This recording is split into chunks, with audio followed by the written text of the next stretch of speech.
Hello, everyone, and welcome to another American TESOL Institute webinar, hosted by yours truly, Fluency MC, also known as Jason R. Levine. We're here once a month with a webinar for English language teachers around the world for teacher development, and it's a great pleasure to be with you, especially because this topic is super relevant, super important right now. I have to admit, it was a little difficult to prepare the webinar at first before I got rolling because, and maybe some of you out there can relate to this, it's a bit overwhelming just how much you can do with ChatGPT for language teaching and language learning. If you don't know that already, then maybe you're one of these folks like I was at first, who just didn't understand what the hell was going on with it. Excuse my French. I am in France, by the way. So that is another issue, feeling overwhelmed. So I think you go from the stage of not really understanding what to do with it as a teacher to realizing just how much potential it has, how many things you can do with it, to then kind of focusing, as I really learned to do by preparing for this webinar, kind of honing in on what you feel is most important for you, your learners, your situation, your approach to teaching, et cetera, et cetera. It says you can't hear. Okay, one second. We can cut this out, boss, since you're the only one here. My mic is working. It says it's working and recording. Is there any other reason? I wish somebody else could be here so we could check that. Don't want to continue if we can't hear. How about share computer sound? I hope maybe it's that. How about now? I can go back and do it again. Check 1 2 1 2. That might be the issue, I hope, because it says the mic is working. Yeah, I can hear you. Hi. Hello. You're not John. Who are you? My name is Nina. I'm from Ukraine. Hello. And I'm impressed that I'm a single participant. Wonderful. Well, It just listen, we may have more people come. We may not. We usually get several thousand views of the webinar after. We don't always have a lot of people here. So thank you for coming. So you know what I'm going to do, because maybe there was a problem with my beginning. I'm going to start again. Because we need to have a pristine recording. So it's kind of like being in the audience of a TV show in a way, if that's okay. At the end, if you have questions or if you want to put questions in the chat at any time, you can, okay? But I'm going to mute you and everybody now, okay? And then later I'll unmute you, okay? Excellent, thank you. And I'll restart. So it looks like people can hear me now. Good, okay, so we're going to start again. Hello, English teachers around the world. Yes, it's time for another webinar from the American TESOL Institute, hosted by yours truly, Fluency MC, also known as Jason R. Levine. I'm an English teacher, trainer, knowledge entertainer from the United States, living in Paris, France. And I'm really excited about this particular webinar, Teaching English with ChatGPT, because as we all know, this is such a super duper relevant and important topic these days. Maybe at first it was a bit confusing. I know it was for me. You might have gone through a period of, I don't understand what this is, to I don't see how this could help me as a teacher, or even this could be bad for me as a teacher. Students will use it to cheat, or they won't be creative. And then maybe not, you moved to the next stage, which is realizing, wait a second, this is a tool that's going to really help me as a teacher. And then maybe, wow, this is going to help my students learn. And then maybe you were where I was a few days ago, which was a bit overwhelmed by how many wonderful ways ChatGPT can help as a language learner, language teachers and language learners. So overwhelming that it was a bit difficult, to be honest, at first to put together this webinar. because there's so much great stuff out there that I could bring in here to talk about with you. But now I'm so excited because I got past that point and really got to where I thought, okay, this is how I believe it's going to help most, given my approach to teaching, my experience, the learners I have, their ages, their interests, this sort of thing. So I hope you'll also have that feeling by being here with me today. If you're here live, thanks for coming. Please use the chat to put in questions and comments. I may or may not look at them while I go. I will certainly look at them at the end. Also, if you're here live, happy to turn the mics on at the end if you want to ask questions. We are recording this, so we will probably keep that out of the recording. That will be edited, and we will share that very soon. So here we go. Teaching English with ChatGPT. First thing we need to make clear is that this will not be about how you as a teacher can get help and ideas for lessons from ChatGPT. That's a really cool topic, and luckily there's already a lot of stuff out there about this. So for example, this is makingenglishfun.com. If you look up well, just put in this on the internet, you'll see wonderful ideas for, how to explain grammar to students, vocabulary building, just wonderful stuff. So this is not about English. The title could be confusing, right? So it's not about how you can get ideas for teaching. This is not this webinar, although that would be a great one. I'm happy to do that one as well if the American Teaching Institute would like me to do it. So this is more about how students can learn with ChatGPT in the classroom and outside the classroom, especially outside the classroom after you bridge to that by doing things with them in the classroom, whether you do it as a group or you've got it up on a screen, or you're going around the room because they're doing it on their phones or their computers. Let me say right now, from the jump, from the get-go, as they say, that obviously we have to recognize that not everybody has access to ChatGPT, whether it's because you're teaching in an area where students just don't have the resources. The school doesn't have the resources, even for computers. So, no internet, let alone no ChatGPT, other reasons where it's not available in the country, school doesn't want you using it or doesn't allow you to use it. So many, many different reasons.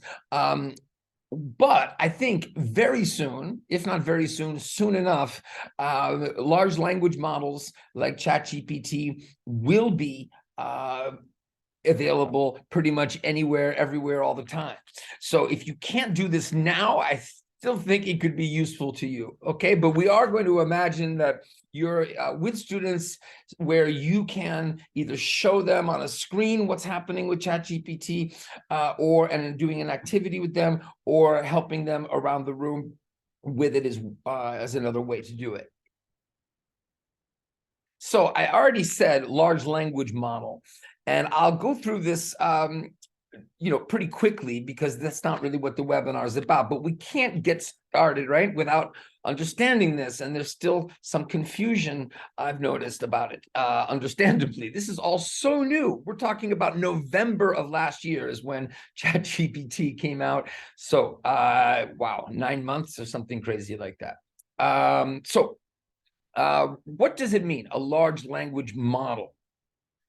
So I asked ChatGPT, which is something, if you don't already do, I have a feeling you'll start doing soon. So I gave it a prompt. This word is super important, prompt. We're going to use it a lot today, right? It's basically what you input as your query, like when you're on the internet and you put something in. It's like this, but what's different is that you're really chatting. That's why it's called ChatGPT, right? You sometimes do that on the internet, it doesn't work so well, or you do it with Siri and it doesn't work so well. Totally different experience here. So what you say and how you say it is very important. So please explain what a large language model is in clear and basic English. So this is what we got. I'm not going to read it. I'm just going to sort of talk while you're looking at it. You can also go back with the recording and look at it yourself. So this is what I got. But what I wanted to was something easier. So this is clear and basic English, right? If I didn't say clear and basic English, there'd be something more complicated.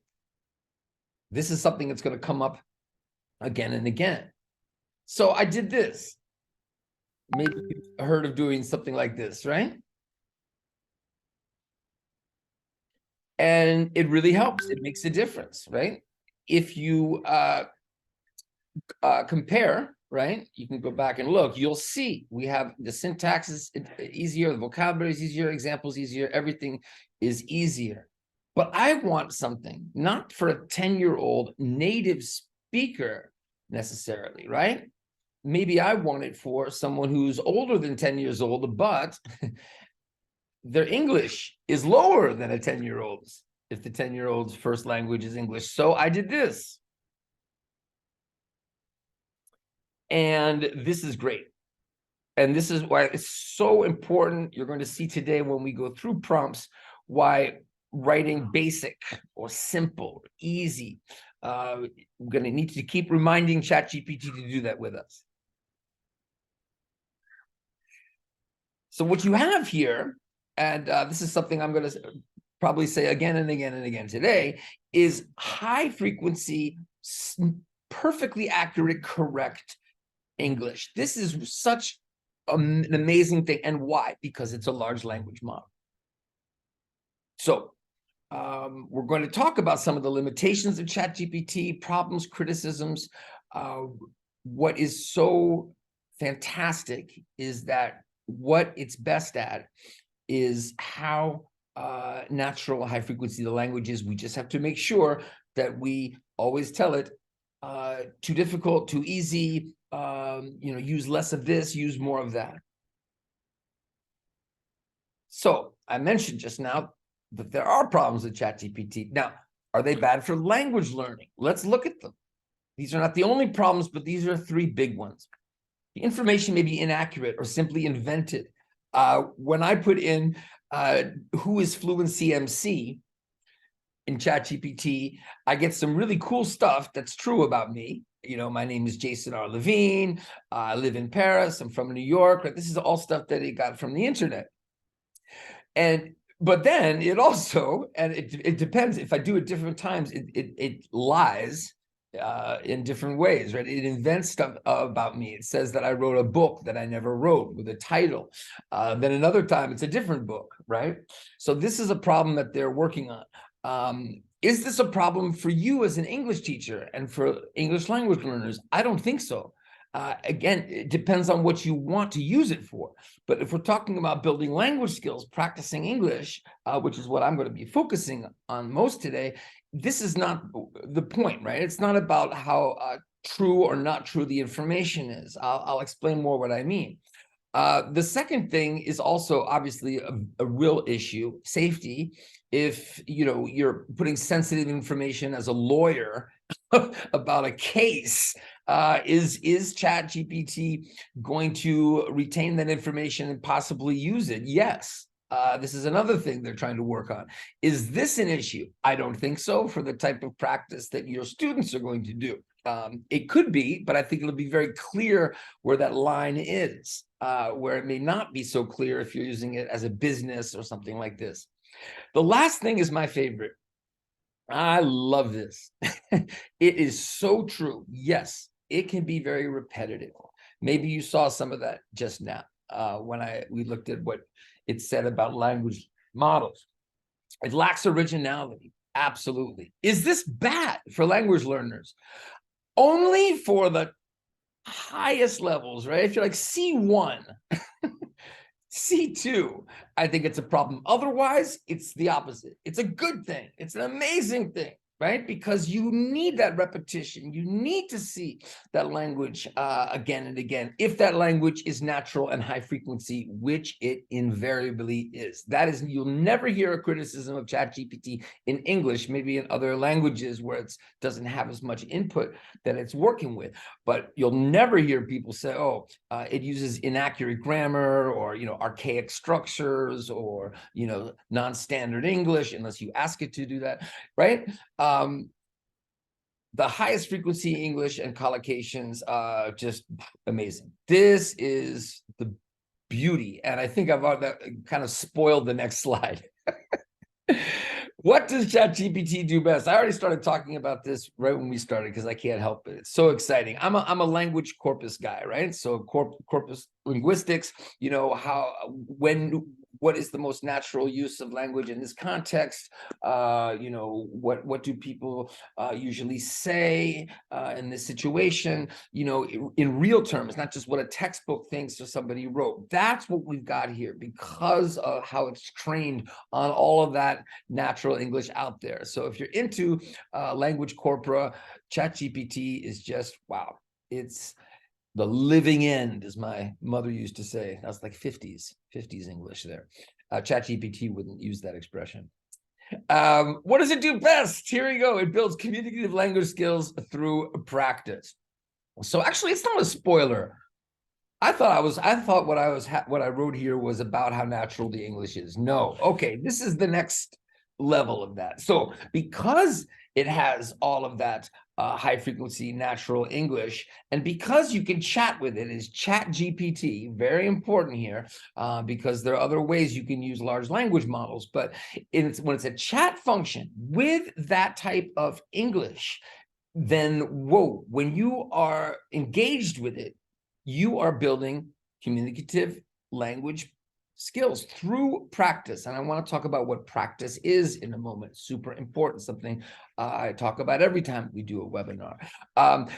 What about speech? If you're thinking communicative language, are you speaking and it's speaking to you? There are plugins. You can do this. It doesn't come with it. I'm not going to be talking about that so much, but I will say now and at the end, again, in more detail, that this is coming. All right, so it's coming. I've seen it. I'll explain at the end. A really cool example, still sort of limited, of how it can work for speaking, listening. And when that happens with ChatGPT, whoa, that's just going to be incredible in terms of how students are going to be able to level up their English. So what I mean about what it does best, just one example, compared to like getting information. Like if you want the most current information on, you know, some politician for your English project, that's not going to be so good, right? It may invent some things. It may say, oh, I don't have information before 2022 or whatever. But if you're looking for the communicative language skills, which I hope is your main priority as a teacher, although you may have a specific thing you do, but for most language learners, that's what they need. And that's what ChatGPT can really help with. Let's talk about practice very fast. I'm saying super today. Everything's super duper. But I am pumped up about this topic, as you can see. Very quickly, studying English is when you're learning about the language, the grammar, meanings of words, and many people jump right to using the language and wonder, why can't I remember this vocabulary? Why isn't it here? I understand it. You know, why can't I use the present perfect fluently? And usually it's because there's no practice. And practice, if you look at Bloom's taxonomy, you see a little word memorize, repeat. It's a foundation to remember. You don't remember if you've just studied something. You understand it, but you don't remember it. You need to build that memory and understanding so that if you're taking the TOEIC, if you are in a job interview, if you're at the supermarket and you're using English, you can remember. So this is why I create songs to practice English and games, and ChatGPT, another amazing way to do this. As I often remind you guys, practice builds accuracy, accuracy builds confidence, and confidence builds fluency. We could make a long list of advantages of ChatGPT, but this is what I came up with when I limited myself to 5. I sort of folded 3 into the first one. Easy, free, and safe to use. Let's qualify that. Easy when you know what you're doing. That's what we're here to talk about. Free if you have the basic version, but may not be available where you are, but we already talked about that. Safe to use in the sense, let me explain. If you're not sharing too much personal information and input, although it's, I think, I've exaggerated just, how dangerous that is. But anyway, if you're talking about young kids, you don't have advertisements, you don't have, they're off the internet, amazing, right? They're like it's sort of like, being in Wikipedia kind of thing compared to, the rest of the internet. The out of class practice, I mentioned at the beginning, we need to start in the classroom with them, but you could bridging from there to out of class. This is the huge problem for almost every learner and teacher, right? Is if you have the students for 3 hours a week in the classroom, and that's where you're trying to use English, what are they doing outside class, right? If you're not in an English-speaking country, if they're not hooked on some kind of practice, if they're not into songs, games, watching videos, right? They're going to come to you and they won't have enough English up here to be able to use it. So if they get hooked on ChatGPT, and we know how students get hooked on chatting, then it could be a solution. Natural high frequency language, that I've definitely talked about enough. Adapts to any level, yes, but with your direction. So this is something I think is going to improve. I think almost everything that's not working well, that we're going to talk about today, at least, will improve, has already improved. And you can improve it for your situation with the prompts, how you talk to ChatGPT. And if you're interested in this and looked in articles and things, prompt engineering, right? How you phrase what you ask ChatGPT to do with you, for you, is everything, right?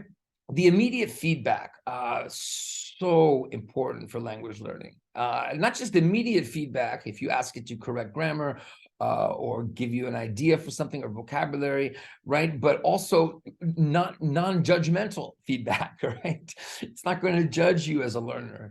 Moreover, it's always there, right? So when you start to compare it with chatting with a teacher, even someone who's, native, non-native, whatever, but like even someone who's, really awesome to chat with in English, and is a great person to chat with in English, are they always going to be around? Are you paying them to chat with you, right? So maybe the listening part's missing, but as I said, that's on the way.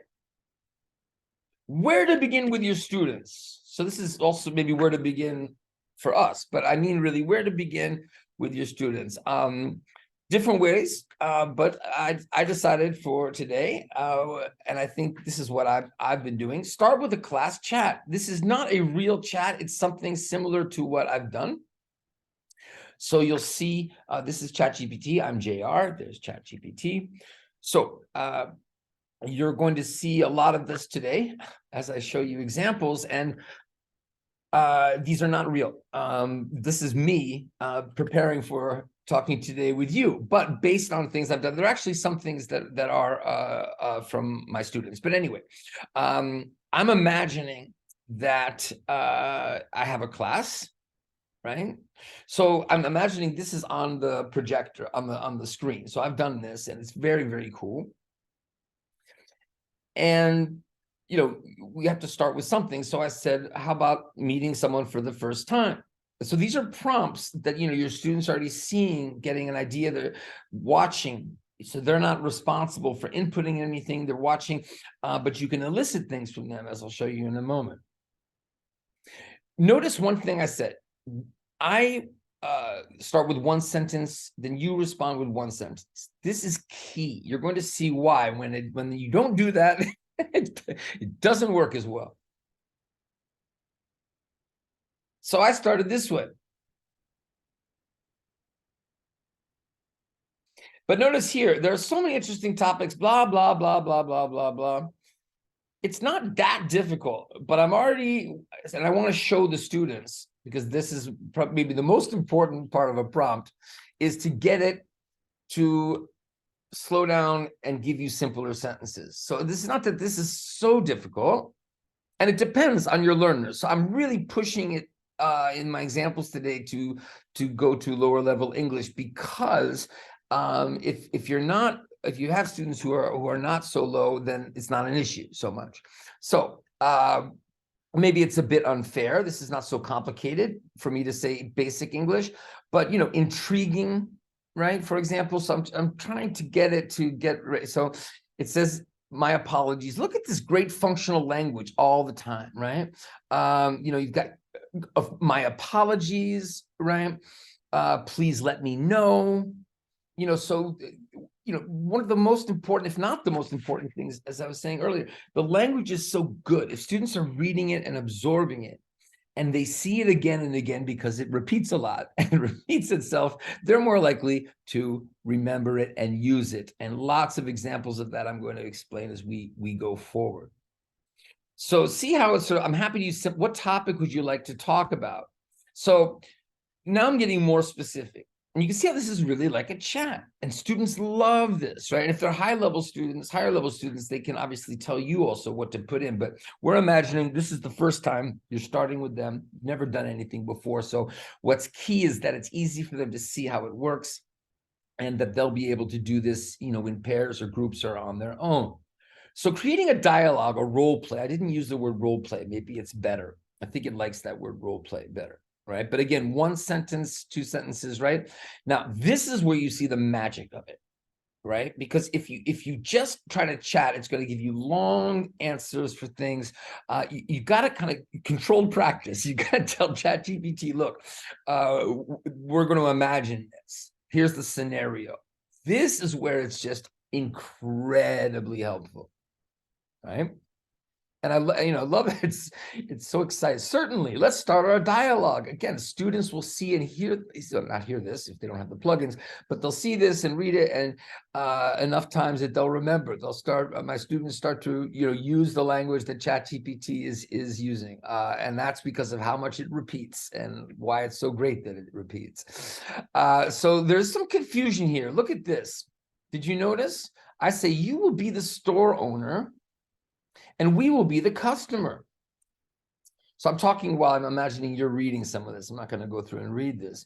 Right? So I'll play the role of the store owner, ChatGPT says, and you'll be the customer. But then suddenly it's the customer looking for a new pair of shoes. And I said, wait, and I said, we the owner, right? Or are you the owner? Typo there. Typos are not a problem for ChatGPT.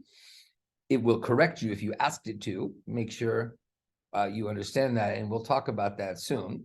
So if you don't know ChatGPT, you might be thinking, can it correct you? Can it, absolutely, and we'll get to that. So notice here, let's restart a dialogue. Good morning, I'm looking for a new pair of shoes. It still doesn't get it. Now, to me, this is a great opportunity because it means students are trying to solve this problem, right? So we're solving, how am I going to solve this problem as a class? In the classroom, sorry. Another typo here. Have to keep clarifying it. In real life, that's what happens, especially in a second language, right? You're the owner, we will start. So hey, isn't it nice? ChatGPT is the one that's confused, not just you, right? So here I'm taking a stronger initiative. We will start. Good morning, I'm looking for a new phone case because I don't want to talk about shoes. My apologies for the misunderstanding. Lots of great apology language your students will remember. Great functional language. Let's start over. Ooh, good stuff. And then, most importantly, look how great this conversation is. So cool. Variety of phone cases.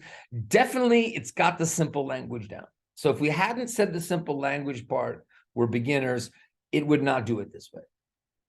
So, by the same token, if you want it to be more complicated, you just tell it to be more complicated, right? As I said, today I'm doing the opposite because sort of by default, it's going to do more like B2, C1 or even higher, right? Look at it. It's an iPhone. It's great. We have several options. It asks questions. Remember, I told it one sentence, me, one sentence, you, right? And I'm trying, this is where I could ask the class, what color should we, right? What color should we ask for? What else is important? Oh, it needs to be strong. Look at these great questions. Yes, no questions. Would you like to see it? We ask one, but is it expensive? Not at all.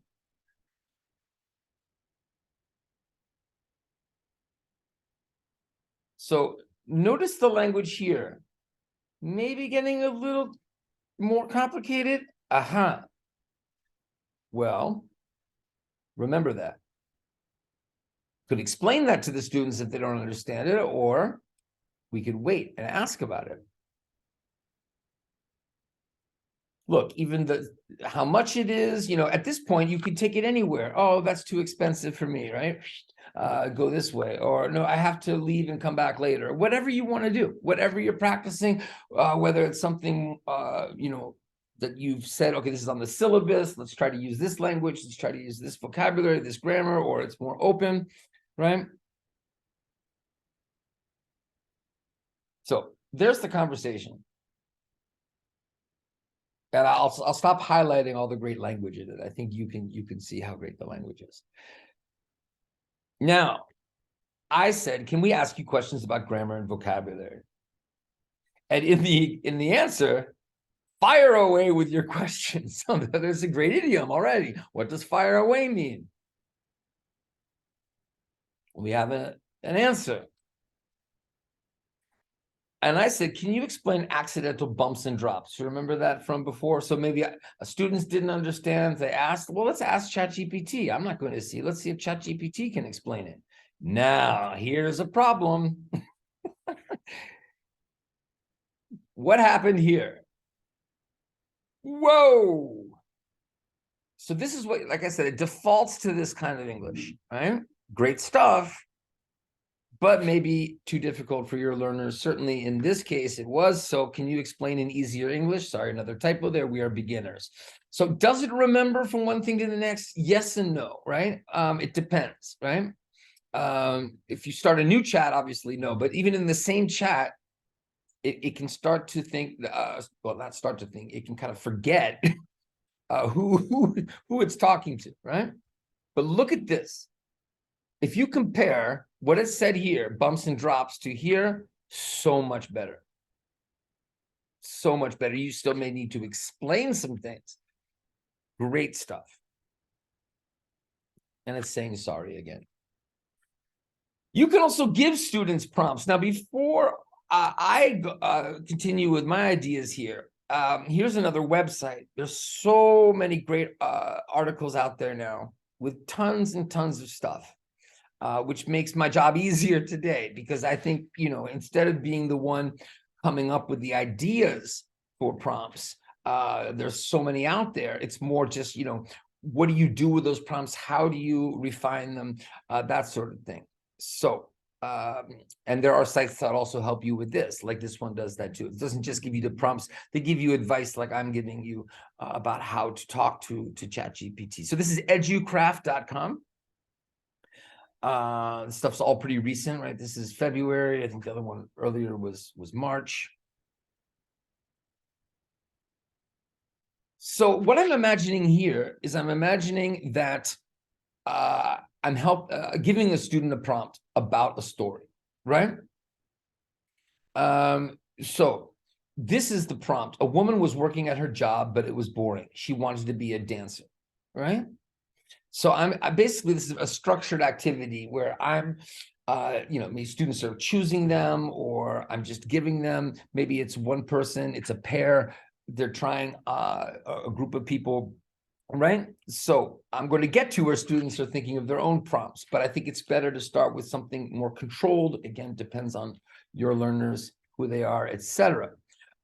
So I'm giving them also this prompt. Let's write a story together. I will begin with the first sentence. You will add the next sentence. We'll continue like this, right? So that's something, copy, paste, use it again and again. Is it the best one? I don't think so. You can, what you discover when you start creating prompts is you can always make them better. And you learn that from the response. And this is why ChatGPT is good for education and not bad.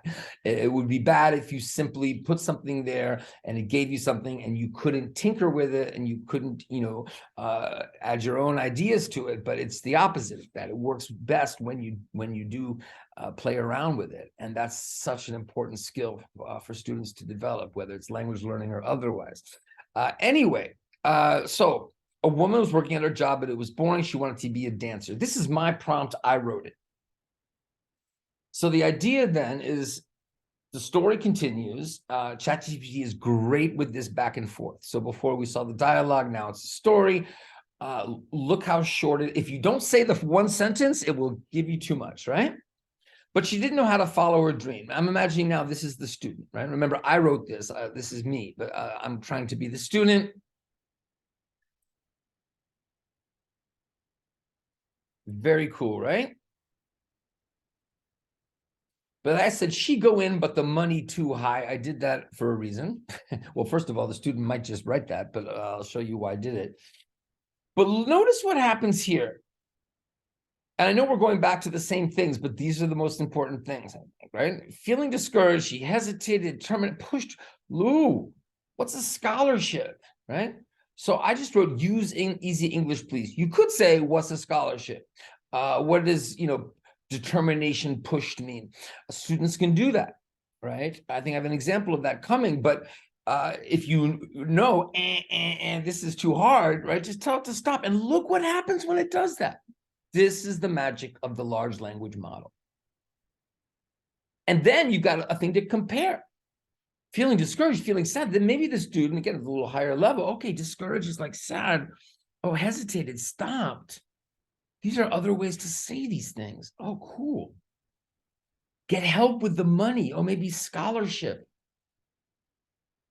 Now look, please correct. She go in, but the money too high. You can just at any point do this. I'm not saying, please correct, or as long as it doesn't start with something that sounds like you're continuing the story, ChatGPT will know you're asking it to help with. She went inside, but she realized that the cost was too high for her. Boom. So she decided, I'm using present tense again. So I could at the end say, can you correct anything I wrote? Or can you correct, I sometimes forget past tense. Can you show me this, right? But here it's more about fluency, not going to stop. So that's not a typo. I did that on purpose. Now here, I understand everything here, I'm imagining as a student, but not crossed her mind. So I don't want to tell it easy English. I just want to ask what it means. But look, once again, this is too difficult for me to understand. So instead of, glossing over it, or trying to spend too much time understanding, you ask it again, right?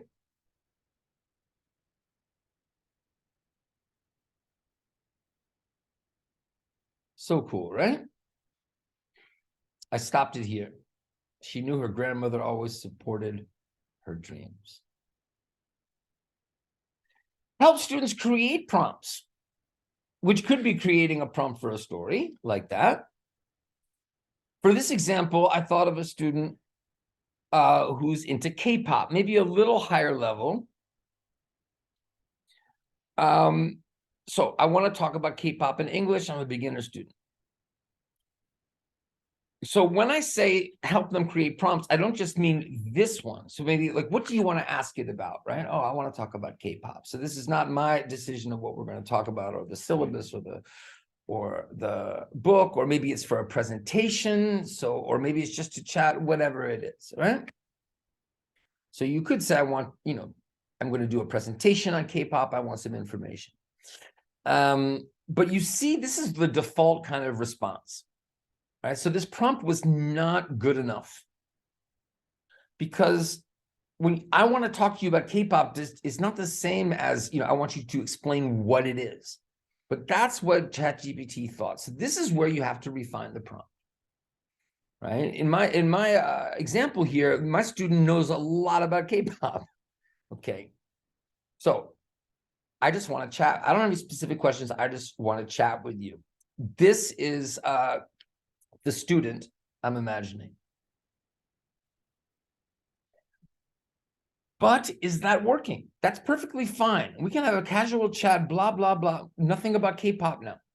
So it's getting off track. Student says about K-pop. Sure, let's talk about K-pop. As a beginner, you may be, so beginner what? Beginner English. But now ChatGPT thinks beginner about K-pop. Whoa.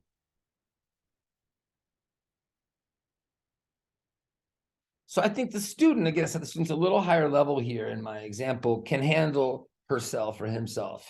I know a lot, I just want to chat in English, but look what happens. Back to, we can discuss hobbies, interests, favorite, K-pop's gone. It's not making the connection. So here is where the teacher comes in. So whether this is, for an assignment or in the classroom, right? Students not having success. So you're helping them get that prompt. I want to chat about K-pop. And if these work, when you see they work, right? Copy, paste them, save them, right? Because you can use them for other things. So this is just what I did. I didn't learn this from a website. I just trial and error. Although, like I said, there's a lot out there as far as great prompts for ChatGPT and ways to refine them. I keep saying refine them. I don't know if that's the best word, to play with them, to improve them. So revise them. So this one worked much better. Why? I think it's back to, I write only one sentence and you respond in only one sentence. Right? It's like that friend you have that, like, you ask a question and they give you like this, right? Nobody really wants to chat like that. So if it's more informational, like, I want all this information about something, that's different. But communicative practice, if it's going to really feel like a conversation, you need to tell it to limit it to one sentence. Or maybe there's an even better way, right? But this is so far what I found works best. So this, I think the student is going to be happy about, right? Sounds like it's going to work. And here we go. Now it's a natural chat. Stop to ask what catchy means. I just want to direct your attention to this because I want to show you something else I did. So it says get stuck in your head. So I decided as the student to get a little higher level, go off, right, track. Right? So this is not like I urgently need to talk about K-pop necessarily. That was a way in. Now, okay, I kind of want to talk to about, stuck in your head. And this is what's kind of, adorable about ChatGPT. I'm glad you like that expression. I know it's always saying, but as somebody who's interested in language corpora, and high frequency, I love when it does this. It does it all the time. It seems to me to get more excited about when you like language and like expressions, right? And didn't ask what it means, but it gave very simple explanation. And I said, sometimes I don't like it. Right? Yes, that's true. It gets in your head. It's bothersome or annoying. And that's really more like a free and open chat. Another example of that coming. It started as something more controlled, right? And at any point, go right back to it or talk about something else. What does get rid of it mean? Once again, the easy English problem. So takeaways so far as tinkering with these prompts, right? It's the easy English and the one sentence. And students keep doing that. Again, if their English is higher, it's not such a big deal. If they want longer answers, it's not a big deal. You could even ask it, right, to use more complicated English if you really needed it to, right? It's pretty good at that, though. Much better explanation of get rid of it without the words bothersome, eliminate, continuously. Not that those are super hard, but again, this might be a way to compare. Look at all what a natural way to get similar words and collocations, instead of checking a thesaurus. I mean, look at this. Eliminate something, remove or eliminate, make something go away or disappear, fantastic. Think about like Cambridge test practice and TOEIC. Don't even get me started on what this thing can do for test practice. I'd love to do a webinar on that as well. I'm sure that would be super fun. Yeah, super is the word of the day. You don't need to thank it. You don't need to say please. First of all, it comes naturally, at least to me, when I'm doing it, because you really start feeling like you're chatting with somebody. But wow, for students, do they need to practice that? Yes, they need to see you're welcome. They need to see things like I'm here to help, right? You can keep going back and forth. Oh, thanks for helping. It'll just keep going back and forth, and you're practicing all of that functional English and getting that those repetitions you need. Inputting students, a quick check of the time, inputting students writing for correction and feedback. And let me just stop here for a second and say thank you, people who are here live. Again, put stuff in the chat if you like, and at the end, I'll answer questions, or if you have comments, at the end, we can turn microphones on. So thank you for coming, and if you are watching the recording, thanks so much for being here as well, although I may take that out of the recording. Anyway, you can input students writing for correction and feedback. Now, this could be you inputting it or them. So I'm going to give you an example. I mean, we've looked at how you can ask it to correct grammar and explain vocabulary. In this case, and this is a real student who gave me permission, although I don't think they really care because the name's not on it. But anyway, please correct this essay. Beginner student, use simple English. Should governments ban their citizens from using TikTok? So that's the prompt. You know, here is the essay, right? And I just pasted it. Now you notice there's also an issue with spacing, right? Like that introductory paragraph should not be spaced out. I didn't ask it to change that. So it's good that it didn't actually. So I could have asked that. There are many things you can do. What I just did was, you know, again, you see what it gives you. If you don't like it, you can tell it to change it, right? So student has some good vocabulary here, but a lot of grammar mistakes, especially just run-on sentences out the wazoo. Issues with quotations and giving citing the author. Again, I didn't ask about correcting that. So you'll see what it corrected. It didn't. Here we go. So this is still the essay. I know I'm kind of glossing through this just because of time. You can go back and look if you want.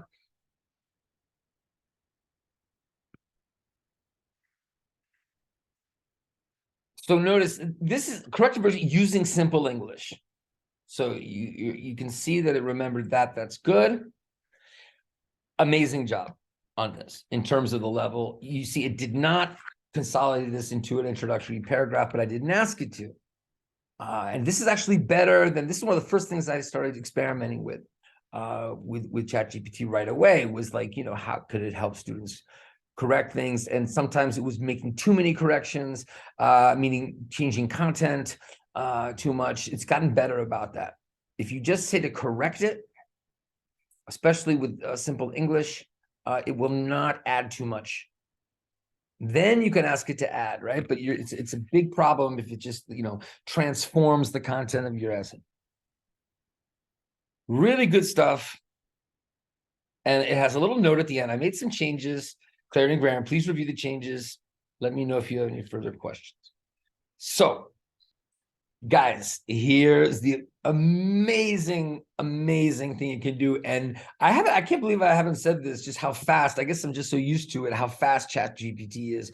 I mean, if you haven't experienced that in itself will just blow your mind apart. Like when I inputted, let's just go back, because I didn't, when I gave it this essay, right? This, sure, here's the corrected version. That was under 10 seconds. Under 10 seconds, I mean, for it to basically be in the middle. It started in like 3 seconds, was in the middle in 10, and was done in 15. But this, which is amazing, right? But when you consider, if you really understand large language models and how they're trained, it starts to make more sense how it could do that so quickly, right? But this still, I can't get my head around. Because the second I put it in, it just starts doing this. And it's, for this student, it would, you could ask it to explain it differently, less. If you do this, you could also give the student this yourself, right? It's going to be not just faster and easier for you, it's going to be a whole lot better, probably, than what you could do. And I'm including me when I say you. I mean, if you spend enough time, then you could do this, right? But anyway, incredible how quickly this generates. So if you're thinking, but I have like 34 students, under 15 seconds to get this. He's getting faster and more accurate. My student would love this. I'm going to send it to him.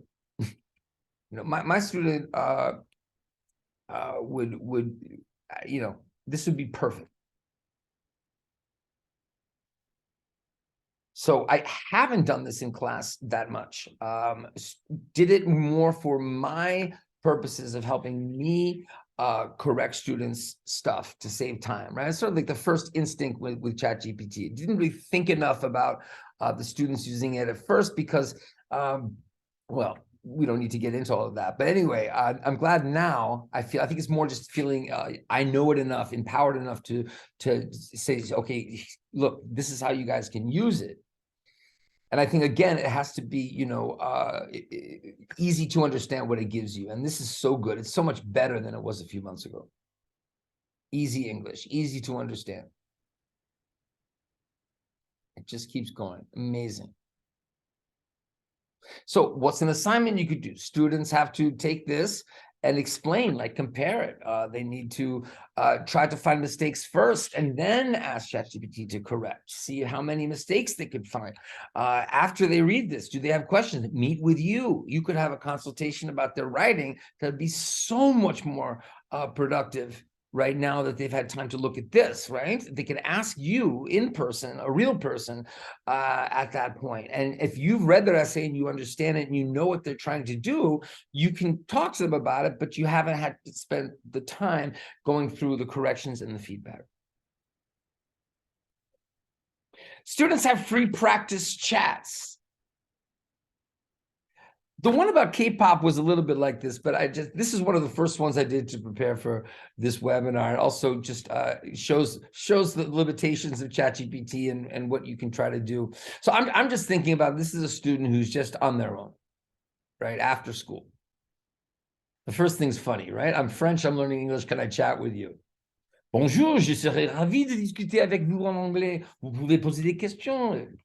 Because if you look at the prompt, it's not saying I want to do it in English. I'm learning English. It's just, hey, I've got brown hair. Can I chat with you? That's basically what it understood.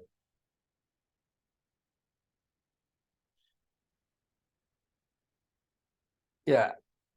Yes, simple, please. I keep saying simple, simple. Yes. So, okay. And if I ask you to correct me, you correct, right?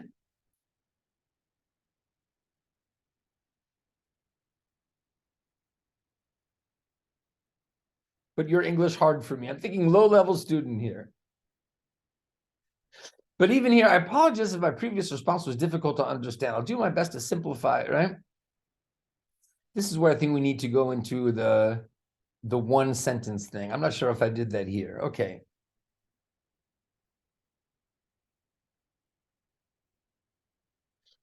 So what I did, how do you like living in Paris? This is where it can get very cool.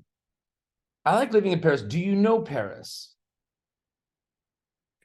This is pretty simple English, right? Like this would be pretty cool. A French kid, what's the first thing that it's saying? I understand this pretty good, maybe a few words I don't understand. But this is where I thought it got interesting. This was intentional. I want go. New York is like Paris, right? But look at this explanation. What do you think the student's going to say next? Now, if you keep asking, look how good this is. That's great stuff, right? And this could also be, right? Oh, I'm going to use this to do a presentation or write an essay or write a story or write something about New York and Paris, right? It's great fodder for that. And can you correct my English? I'm making these mistakes on purpose, guys, to make it more authentic, right? So I want go New York. New York is like Paris. I want go can be I want to go. Is New York. One thing I'm not happy about here is it didn't say, usually we make questions with subject verb, like is New York, not New York is, right? In French, it's more common to use the regular word order, and in English, that's more informal, etc. There's a little confusion here. Anyway, I'll go through this sort of quickly because we don't have too much time left and I want to get to something important. Right, so correcting, ask you or ask to you, right? A common French mistake. Activities and games. Just when you think like, oh, conversation is cool for communicative language skill building, the games. But how about for something more controlled? Here's a good prompt. And you can tweak this, but collocations, and I have to match them. But was it a good enough prompt? Did ChatGPT do what I asked? I have to try to match them, I said. But it matched them. So now you got a great list. So what do you think I wrote? Thanks, but I want to match them. I want it to be an exercise for me to practice. Once again, apologies for the confusion. My mistake. There are the verbs. This is so cool. Because again, you know, like you go on the internet, a textbook, and find some collocation exercises. Are they going to be the highest frequency? Are they going to be, you know, the most useful, the most relevant? Maybe, maybe not, right? If it's a great website, a great book, they're using language corpora. But nobody has the language corpora like ChatGPT. And you can just keep spitting out he, she, it, they stuff. So here are the verbs, here are the nouns. It's a perfect exercise in 1 second. So I didn't keep going.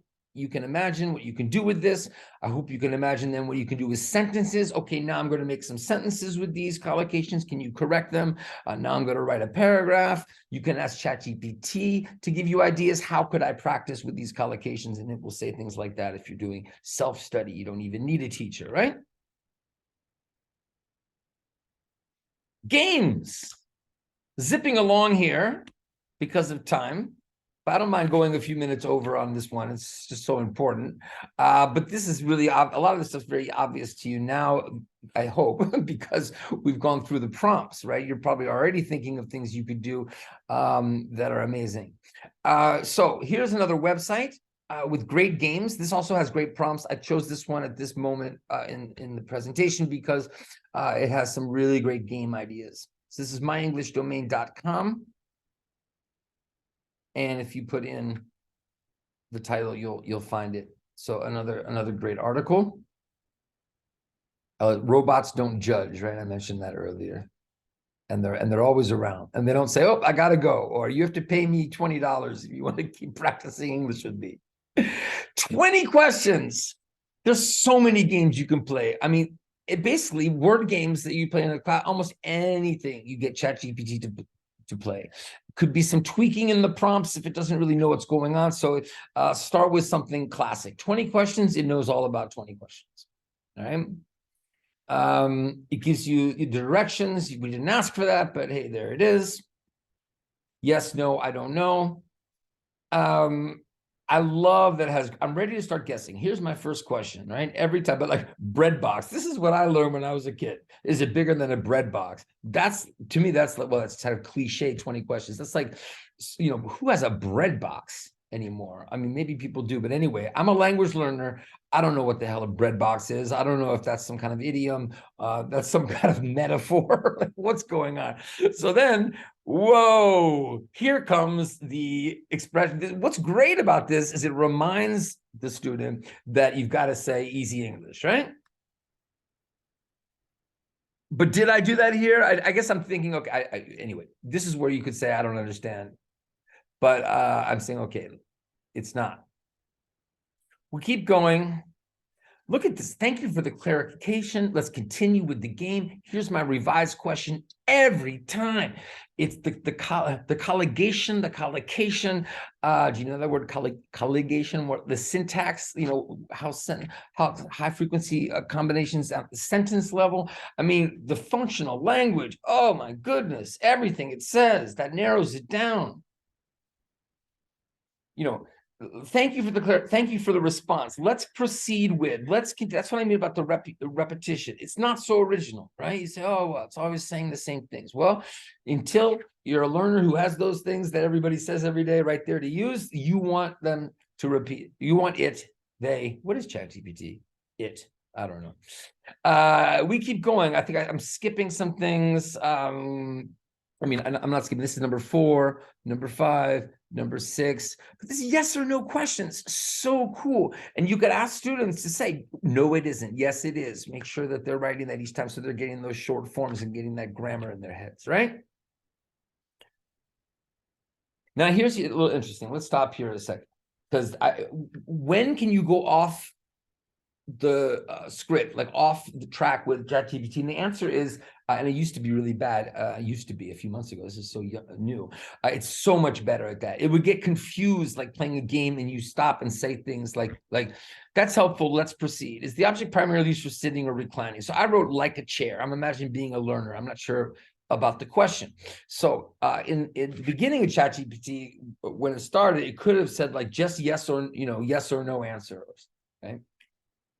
But see what it says. Yes, similar to a chair. Is the object you're thinking of a chair? How cool is that, right? It's actually like in real life. It's trying to get in an extra question.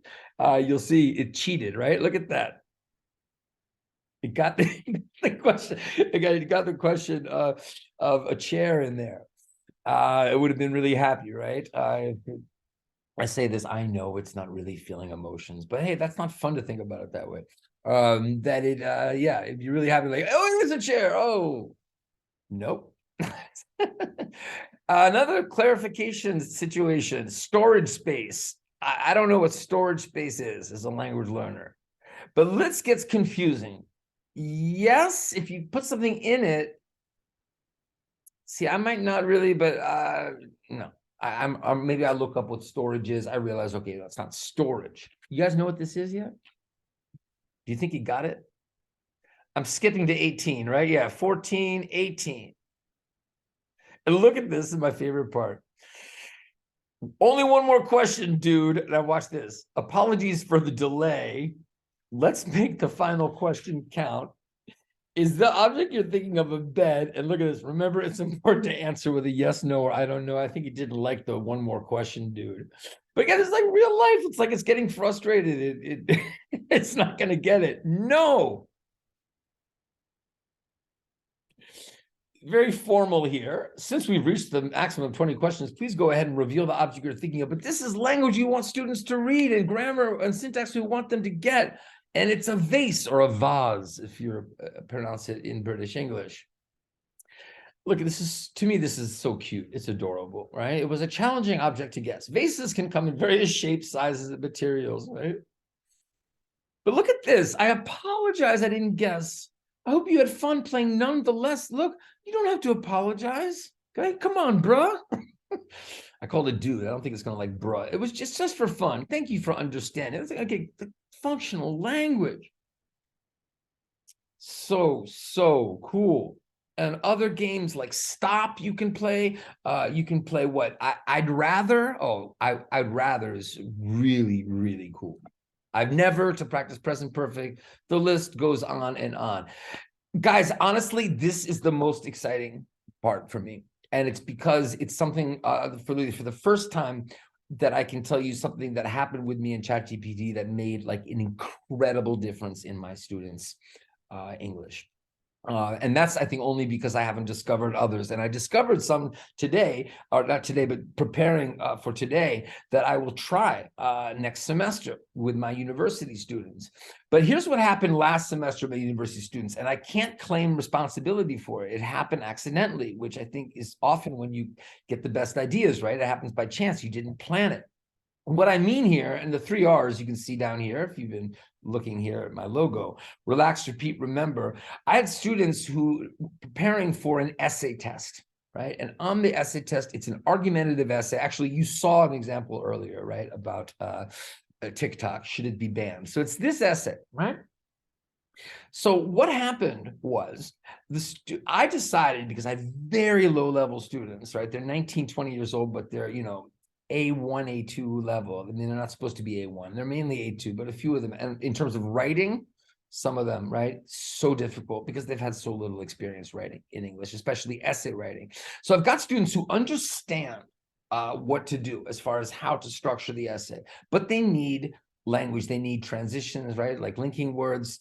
They need to be more comfortable with how to put phrases together in clauses, right? They need vocabulary, of course, right? So they know basically how to set up the essay. What I decided to do, and I didn't do it on purpose, right? I decided to give them the question. This is actually, I need to explain because it's important. An essay test that prepares them for another one that counts even more. So for the one we do in the classroom, not the one they do at the university in a controlled test environment, but in the classroom with me, I decided to give them the question a week early. And I did that, nothing to do with ChatGPT, right? I did that because I thought if they could think about it a bit before, it would help them. But the real reason also was because I thought if I just, give this to them like I usually do the day of the test, like it's just going to be impossible for them really to do what they need to do on this essay. So I didn't think about the obvious. I mean, I guess I was kind of thinking about it, like the idea of giving them time to reflect on and maybe read about the topic, right? And maybe remember some things from reading. But of course, what did they do? They put the question in ChatGPT. Here they are thinking they're kind of, maybe this is wrong. Are they cheating? Is it cheat GPT, not ChatGPT, right? So not everybody did this. And I didn't think about it. Next week, they do the essay. And guess what happens? So what was the question? It was, it may have been the TikTok one. No, it was about social media for communication, something like this, right? So, is it good or bad for communication? So guess what happened? Whoa, the sentence connectors, the compound sentences, the vocabulary. It sounded like, what? This is so natural. This student could never have, right? It looked like they cheated. But I was there with them in the room. They did this with pencil and paper, no computers. What did they do? They put it into ChatGPT. They got answers and they followed the 3 R's. They just read it. They read it. They shadowed. They said it out loud. Shadow's not really, but you know what I mean, right? They're repeating it like actors getting ready for a play, right? So their idea was when they take the test, when they have it, they'll spit out. Well, this is what it's all about. Getting input that you can remember to use. So what did I do for the big test? I went to ChatGPT and I said, and I congratulated my students and I asked them, just like, did you use ChatGPT for this? Don't worry, it's good. Yeah, I did. And you just tried to memorize? Yeah, I tried to memorize. So I went to ChatGPT. I don't have the prompt here, but maybe you can imagine the prompt. I said, I want an argumentative essay. Please write an argumentative essay in basic English, simple English. So important. With a hook, a thesis statement that's underlined. All right. Now the rest of it, green, red, blue, pink, that's me. But I asked it for, I need a thesis statement, I need topic sentences that relate directly to the thesis, I need a counter argument, and I need a rebuttal. And I tweaked it. So what I got back was not this exactly, but it was what I got back was, too high level. Do it again, do it again, make it shorter, make it under 200 words or make it whatever I was telling you, right? So that in the end, I got something that looked like this. Once I got what I really wanted, right? I said, do it again, following the same structure, but give me the opposite opinion. So you see here, it should be legal. Here's essay 2. And this is where, guys, that repetition comes in. You can see here, the debate over legalizing blah, blah. I believe that marijuana here. Great debate, but look, this essay takes the stance against. Oh, so it's not exactly the same. You see enough similarities and enough differences that for a student learning, it's not original enough. Are you kidding? It's just the right amount of repetition so that if they go through these, and these are what I did, I gave them 8 essays, 16 actually, right? 16 essays. 8 topics, or maybe it was 14 anyway, it doesn't matter. I have 2 examples here. One about marijuana. Here's another one. Short, it says, make the introduction shorter, make the hook shorter. Lots of shortening. Here's against guns in universities. Can you believe supporting guns in university? Anyway, some pretty interesting arguments there. Guys, I had students send me messages, 3 students that said they did this. They didn't know the topic. So here's the thing. When they went in, they didn't know the topic. It was a, a controversial topic in society, something like this, right? But it didn't matter. And I explained that to them because some of them were saying, but we're not going to know what the topic is. You don't need to know what the topic is. You guys know how to write the argument of that essays. What you need now is enough input at your level, where you're going to be able to remember first, the second reason for my position is, right? So just to take that second body paragraph here, in addition, the second reason why right? It's all, it's varying a little bit. And, I say, if you notice something you like, repeat that one, repeat that language. And I had 3 students send me messages. Oh my God, I totally remembered all of this language. I saved time because I could just put it in. I know it was grammatically accurate. I feel more confident about my writing. It's so exciting, especially to someone like me, because I am not into essay writing and teaching essays. I know it's important. I don't mean maybe the essay itself, but that kind of writing. I'm much more into helping speaking, pronunciation, vocabulary. But and one of the reasons is it's so hard for students. And they need more input at this kind of level. ChatGPT, it's going to solve everything. It's not going to hurt students' writing. Are you kidding? They're going to get the type of input they need from reading ChatGPT and be able to write at a higher level. Absolutely, 100% sure of that. So exciting. Quickly, I know we're running over, and I want to give you guys time to ask questions if you want. Again, I limited myself. I only have 4 here. 5 other ideas. There are so many you can go on, but these I think are just, to me, really interesting. They can send the chats to a class email thing if we're sharing, or bring them to class to ask questions for teachers, do things in person, in groups. You can give them tasks where it's this homework with it to show they used it, and did they use it well, and are they improving their prompts, et cetera, et cetera. We talked about creating dialogues and stories, but songs, and also it's so good with songs. So I often do webinars where I'm helping teachers think of how to write songs with vocabulary. Take the vocabulary and grammar from your unit. Tell ChatGPT to write a song with it, to make a story with it, to create a dialogue with it, right? You don't need to learn how to make a song anymore. You need to learn how to work with ChatGPT to help you do it. Problems. If you put a problem in there about whether it's about humanity, or you have a problem with a friend, like a real life problem, or just some advice, like learning modal verbs of advice problems, ChatGPT is so good at this, to the point where people are predicting in the future that, people will use it more for therapy than they would a real person. Speech to text, text to speech. I just want to mention at the beginning, I said I had a story about this. I saw recently a company in California, a startup that's doing something with English language learning for this, where it's you speak like what we were doing before, if you were here at the beginning, or you remember about the iPhone case, buying the iPhone case. It would be like that, except you speak. It understands, it can respond in text or speech. The speech it comes back is not so natural. There are mistakes, there are glitches, there's delays, but the idea is amazing, and it's coming. We're basically, like, the role play is with somebody that's a large language model. The pronunciation will be great. There'll be vocabulary suggestions. It analyzes the data afterwards. How accurate was your pronunciation? How natural was your vocabulary? Again, very limited in what it did, but you can see the future with this. Definitely when this becomes more than it's not a fantasy now, but the stuff that's there, it's really not so smooth at this point. Definitely need to come back and do a webinar on how to use large language models for this. Guys, what does practice make? Practice makes progress. Perfect, I don't think, is the best one. And remember, as always, what we learn with pleasure, we never forget. Questions, guys, if you're here live.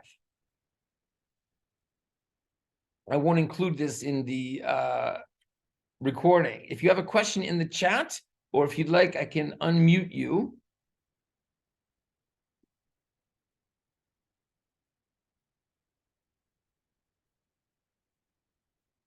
I think, yes, I have to do that.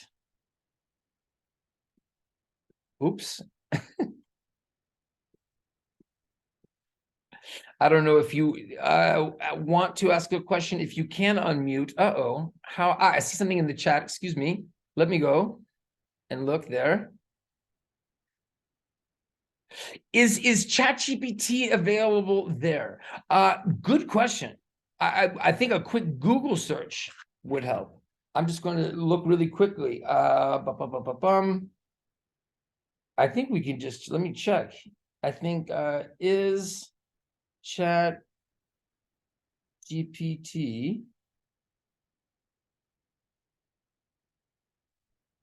Oh, sorry. ChatGPT. You're going to be faster than me if you're doing it, Cherry. Anyway, available. My phone is doing weird things.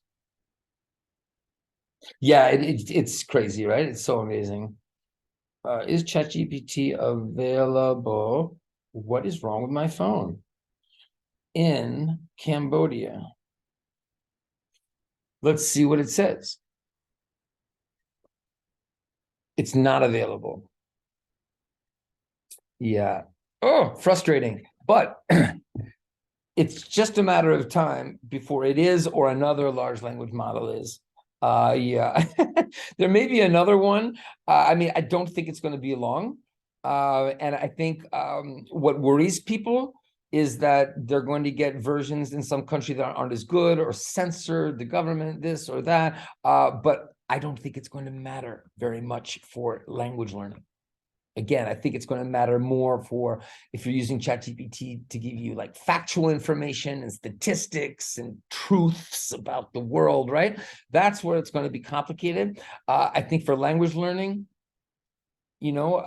basic skills development, like what we're talking about today, it's not going to matter where you are, what the government's doing. I think it's just we need time before the versions are out there that may be restricted, just like the internet can be restricted, but I don't think it's going to matter for the purposes we most need it for.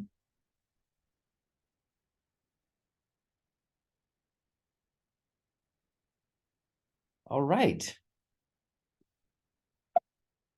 Well, I'm going to do the official signing off here.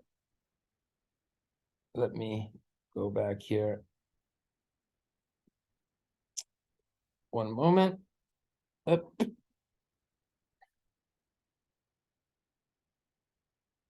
Okay.